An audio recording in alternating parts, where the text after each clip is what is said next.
Did you know that the first central trade union organization in India was formed 100 years ago? And yet, the struggle for social justice, decent work, labor and social standards remains a constant challenge, more so in a developing economy like that of India's. Not to mention, the globalized environment has posed unprecedented challenges, making it more and more difficult for workers to unite and have their voices heard. What we often fail to understand, that workers are not just hands of production.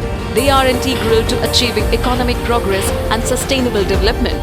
But many view labor laws and trade unions as a roadblock to productivity. That is why these laws and initiatives are increasingly being sidelined or even neglected. But economic prosperity without social justice, is that development at all? That's what the concern that led to the formation of International Labour Organization in 1919.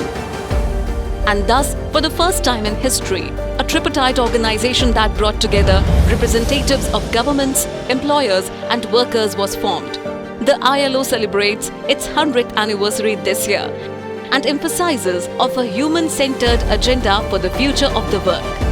Back in India, on the lines of ILO, trade unions have achieved many milestones by fostering dialogue and cooperation between these three stakeholders. With their collective work, unions have been at the forefront of shaping labor governance model through their struggle for enactment of various labor laws. They have emerged as a key stakeholder in safeguarding workers' interests through their participation in industrial committees and other social institutions. However, with liberalization of Indian economy in 1991, labor concerns have increased due to rapid informalization.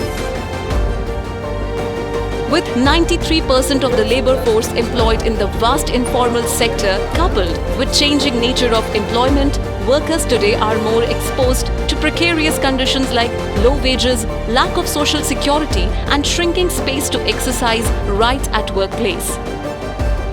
For women workers, things become more difficult as they still struggle to get equal wages, access to social security, and in some instances, even availing basic facilities such as toilets, creches becomes a challenge. Further, in a bid to meet fast-paced developments of the competitive scenarios, employers often flout or neglect labor laws.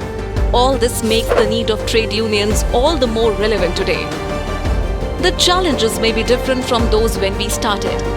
However, they need to emerge as a united force demanding decent and dignified working conditions couldn't be more important than it is today. The collective effort for social justice must go on. And like they say, there is strength in numbers. Workers should come together so that their rights are recognized and respected.